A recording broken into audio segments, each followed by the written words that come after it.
Where do we land with Trevor Lawrence's final grade? So we can give Trevor Lawrence a C- for his efforts. And some of it is not his own fault. Like, he was dealing with a mess down in Jacksonville with the head coach and all the turmoil that he had to deal with. But I would say the best thing that came out of this is watching Trevor Lawrence mature as the leader of the franchise. And if you're a Jaguars fan, if you're a Jaguars official, what you're hopeful of is that he matches up with Doug Peterson. They find a way to kind of meet in the middle when it comes to what he knows and what he likes to do offensively. And that enables the #1 overall pick to really go and have a major jump in year 2 as he settles in at the position. All right, I'm going to keep things moving here, guys. I'm going to get to Zach Wilson with the Jets and his report card. And I'm going to give him a grade of a C. I don't think he started off as a C, probably below that, but he did see some improvement from him throughout the year, specifically with decision-making. Now, the accuracy does need to improve. You see the little sticker there on the report card, a little time for summer school. He just got to get his feet back dialed in. If he can get his feet dialed in and his work in the offseason, I don't know if he's going to go back and work with John Beck again or not, but just cleaning some of that up, that will impact his accuracy going forward. And hopefully they keep some of those skill position guys healthy. A lot of those guys were hurt down the stretch. Guys, time for Mac Jones.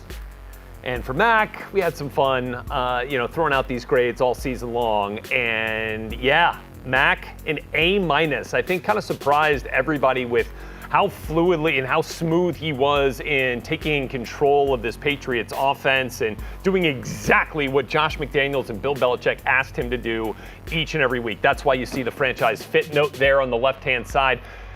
The summer school part of this thing for Mac Jones, guys, is elevate. Elevate your game. Elevate your potential to make big plays within the framework of this offense. Elevate the guys around you to continue to help your offense make those big plays. And then I think down the stretch, while he was good most of the season with limiting turnovers, down the stretch, ball kind of got away a little bit and got into the hands of the opposing defenses. So let's take care of the football a bit more, but still finding ways to create more of those big plays. Like, that was one of my favorite throws of the season, that last one you saw on tape right there that hit Kendrick Bourne in between a couple of defenders. He's got that capability.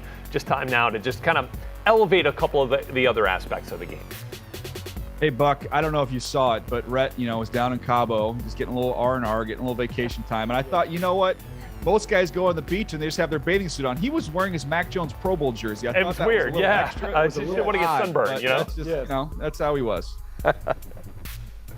Who's up next? Very, very much so. Take it, Buck. Look, I have it here. I have it here, and I just know if I was back in school, I want Rhett to be my teacher. Yes! So I'm going to take over, and I'm going to Straighten on a curve. Trey Lance what a real teacher would do. So I'm looking at Trey Lance, and I'm trying to figure out what grade to give. And right now I'm going to give him an incomplete because he didn't log enough snaps for us to really do a true assessment on what he is and what he could be at the next level. So Trey Lance needs more reps. He needs more work. He also needs a little summer school so we can figure out what his final grade will be and see if he's eligible to participate next year in class.